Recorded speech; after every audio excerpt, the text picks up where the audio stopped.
Δεν σταματάει. Η Ελένη στο Τζαπάν.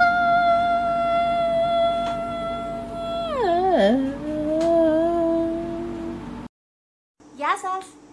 Γεια σας! Είμαι η Ελένη! Γεια σας! Γεια σας! Είμαι η Ελένη! Γεια σας! Konnichiwa! Είμαι η Ελένη και με λένε Ελένη και ζω στο Τόκιο της Ιαπωνίας και όπως θα έχετε καταλάβει είναι η πρώτη μου φορά που κάνω βίντεο στο YouTube και δεν ξέρω τι μου γίνεται. Εγώ σας ζητώ χίλια συγγνώμη. Πρώτον για τον θόρυβο στο background από πίσω είναι το air condition. Όπως καταλαβαίνετε το air condition είναι από τα φτηνά και πατέντα ιαπωνική. Το βλέπετε το air condition, είναι αυτό. Όπως βλέπετε είναι τοποθετημένο στο παράθυρο.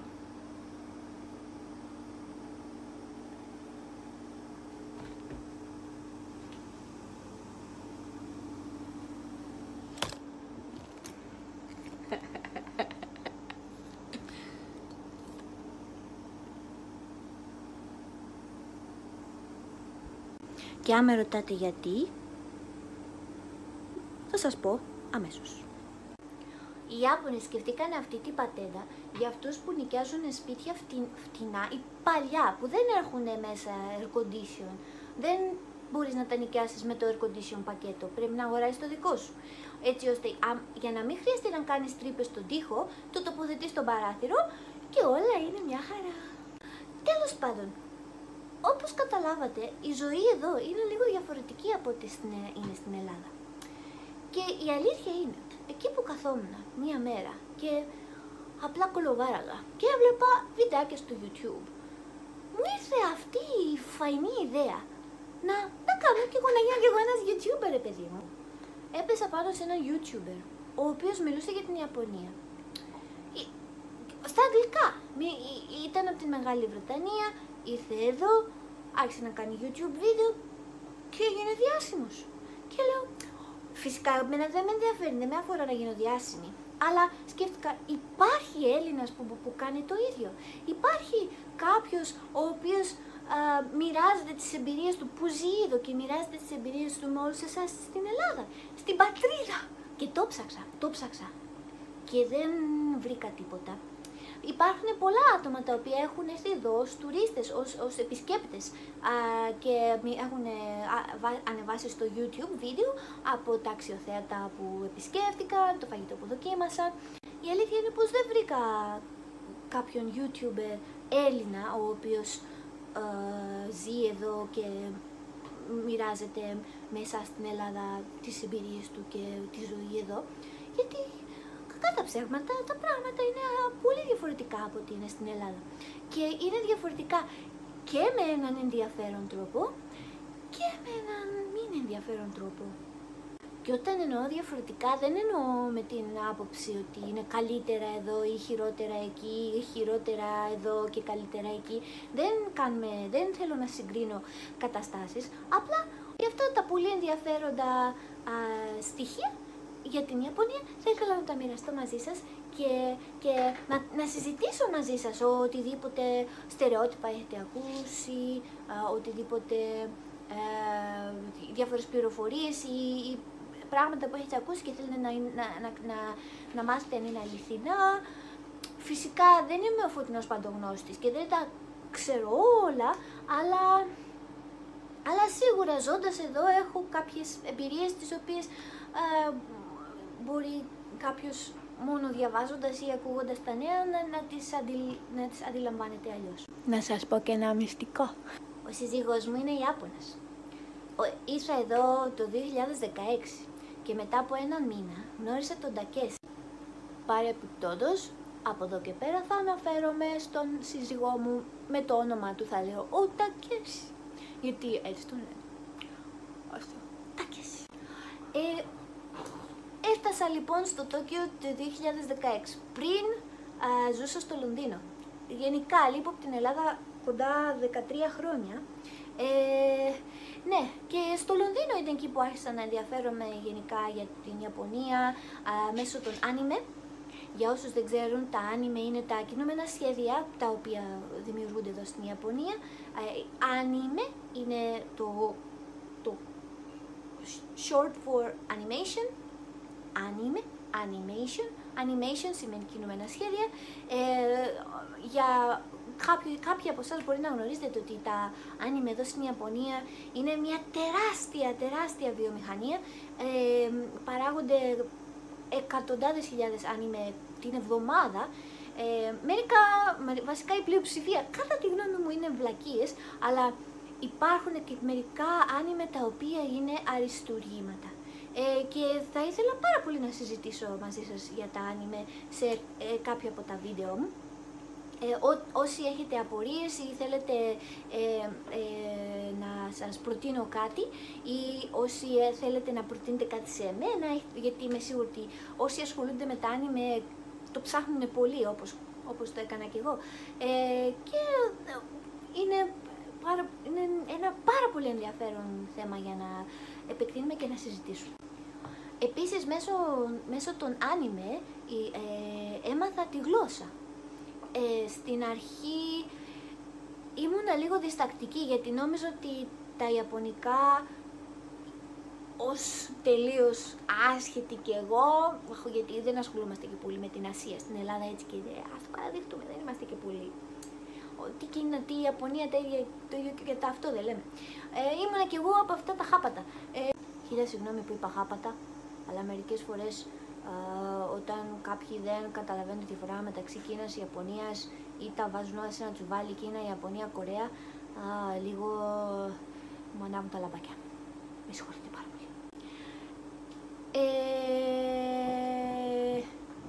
Τι έλεγα? Η γλώσσα. Η Ιαπωνική γλώσσα είναι πανέμορφη. Και ξέρω ότι για πολλούς στην Ελλάδα η Ιαπωνική γλώσσα έχει αυτό τον ήχο.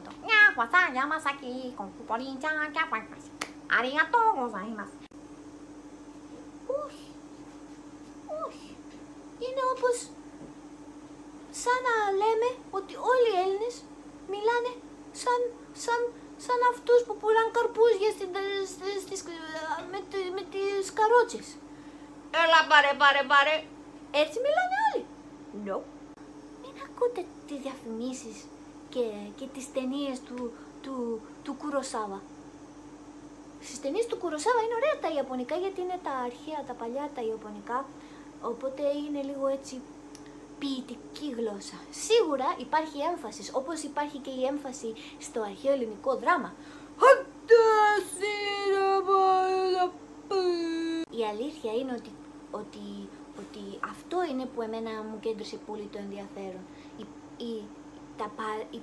Αυτά που είναι παρόμοια μεταξύ Ελλάδας και Ιαπωνίας, χωρίς να έχουν συναντηθεί οι δύο πολιτισμοί ιστορικά ποτέ. Αυτό έγραψα και για την πτυχιακή μου. Στην πτυχιακή μου έκανα σύγκριση μεταξύ του αρχαίου ελληνικού δράματος και του θεάτρου εδώ στην Ιαπωνία, λεγόμενο Kabuki no και Bunraku. Έχουν τόσο πολλά κοινά μεταξύ τους, ειδικά σε σχέση με το πώς αντιμετωπίζουν την αγάπη, τη ζήλια, το φθόνο. Ζήλια και φθόνο το ίδιο πράγμα. Χαλάνε. Τέλος πάντων, έχουν τόσες πολλές ομοιότητες, παρόλο που δεν έχουν συναντηθεί ποτέ ιστορικά, που είναι αρκετά συναρπαστικό να κάθεις να το σκεφτείς. Και θα ήθελα και αυτό να το εξερευνήσω μαζί σας, εάν υπάρχει και αν σας ενδιαφέρει. Fun fact. Το ξέρετε ότι στα Ιαπωνικά το θ και το θήτα δηλαδή και το δέλτα δεν υπάρχουν? This is my mother.その麻雀の発音が悪い。This is my father. This is This is Jijinju. This is my father. Jijinju my father. Good, very good だよ。Εγώ εδώ δουλεύω ως καθηγήτρια δεν θα το έλεγα, ούτε δασκάλα θα το έλεγα. Ή με πληρώνουν για να κάνω συζητήσεις στα αγγλικά. Τέλος πάντων, ένα από τις μεγαλύτερες δυσκολίες που αντιμετωπίζουν οι Ιάπωνες είναι η προφορά. Και φυσικά και οι Έλληνες αντιμετωπίζουν παρόμοιες δυσκολίες όσον αφορά την προφορά της αγγλικής γλώσσας, αλλά οι Ιάπωνες έχουν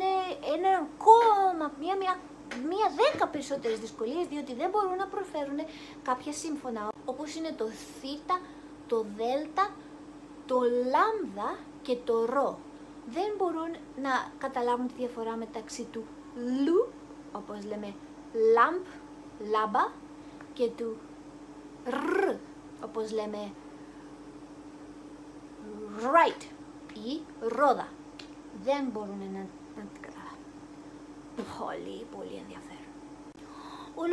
Ολοκληρώνοντας, όπως προείπα, ο στόχος αυτού του καναλιού στο YouTube είναι να μοιραστώ μαζί σας τα πάντα για την Ιαπωνία. Θέλω να σας μιλήσω για τον πολιτισμό, για τη γλώσσα, για το φαγητό, μπορώ να σας κάνω και μια ξενάγηση εδώ στο σπίτι μου, αλλά σήμερα. Μπορεί να μην φαίνεται, αλλά δεν έχω καθαρίσει καθόλου τον τελευταίο καιρό, γιατί όπως βλέπετε και που γυαλίζω κάνει τόσο ζέστη. Το σπίτι θα σας το ξεναγήσω προς φθινόπωρο, να σας το δείξω καθαρό και όμορφο και περιποιημένο και ωραία διακοσμημένο. Επίσης μπορούμε να μιλήσουμε για τη μόδα, φυσικά για τα άνιμε, για τη λογοτεχνία, για το κινηματογράφο, για τη μουσική και όλα τα περίεργα αυτά που γίνονται. Φυσικά για το Τόκιο θα σας ξεναγήσω σε διάφορα όμορφα και περίεργα μέρη. Να σας μιλήσω και για την Ιαπωνία γενικά, άμα θέλετε να μάθετε λίγο για την ιστορία της χώρας και πώς από ένα τελείως απομονωμένο νησί που δεν είχε ιδέα για τον υπόλοιπο κόσμο έγινε η δεύτερη, τρίτη τώρα δυστυχώς, ευτυχώς δεν ξέρω, παγκόσμια δύναμη. Και τι άλλο να σας πω, ό,τι θέλετε. Ό,τι θέλετε, αφήστε σχόλιο από κάτω. Χίλια συγγνώμη που κολλάω έτσι συνέχεια, δεν το έχω ξανακάνει, ναι, αλήθεια σας λέω. Αφήστε λοιπόν σχολιάκια από κάτω για ό,τι θέλετε να μάθετε και θα μαζέψω εγώ πληροφορίες και τις αιτήσεις σας, ό,τι εσείς ζητήσετε και θα τα βάλω εγώ σε μια σειρά και 1, 2, 3 θα ανεβάσω βιντεάκια από ό,τι θέλετε, από όλα. Επίσης, παρακαλώ πολύ, άμα θέλετε να συνεχίζω να ανεβάζω βιντεάκια, κάντε εγγραφή στο κανάλι μου. Όσο περισσότερους subscribers, όσο περισσότερα μέλη έχει το κανάλι μου, τόσο πιο πολύ θα έχω κι εγώ, θα είμαι κι εγώ κίνητρο. Θα μου δίνετε κίνητρο για να ανεβάζω βιντεάκια κάθε τόσο. Για αρχή θα προσπαθώ να ανεβάζω βιντεάκια κάθε 1 με 2 εβδομάδες και βλέπουμε. Επίσης μπορείτε να με ακολουθήσετε στο Instagram, από ό,τι θα δείτε και από μόνοι σας δεν έχω σχεδόν καθόλου followers γιατί είναι καινούριο προφίλ και έχω ανεβάσει μόνο 2 φωτογραφίες. Είμαι τελείως καινούργια στον όλο κόσμο του YouTube και του Instagram και αυτό να είστε ποιικείς παρακαλώ. Του Facebook δεν είμαι καινούργια, αλλά δεν είχα ποτέ και τους followers, μόνο κάτι φίλους, έτσι 5-10 άτομα. Και ναι, περιμένω τα σχόλιά σας, περιμένω τις αιτήσεις σας, τις παρακλήσεις σας, πώς λέγεται αυτό το request στα αγγλικά. Και ανυπομονώ να μοιραστώ μαζί σας τα οτιδήποτε συμβαίνει εδώ στην Ιαπωνία και τώρα με τον κορονοϊό έχω και πιο πολύ χρόνο να ασχοληθώ με αυτό. Να είστε όλοι καλά και να περνάτε όμορφα και χάρηκα πάρα πολύ για τη γνωριμία. Επί της ευκαιρίας, επειδή κάνει πολύ ζέστη, θέλω να σας δείξω το παπίκο. Το παπίκο είναι γρανίτα. Πέστε λίγο πάνω στη θήκη του κινητού μου. Αυτό είναι γρανίτα. Ροδάκινο. Με μέλι. It's good. It's very good. Για αυτούς που θα κάνουν σεξουαλικά υπονοούμενα. I see you.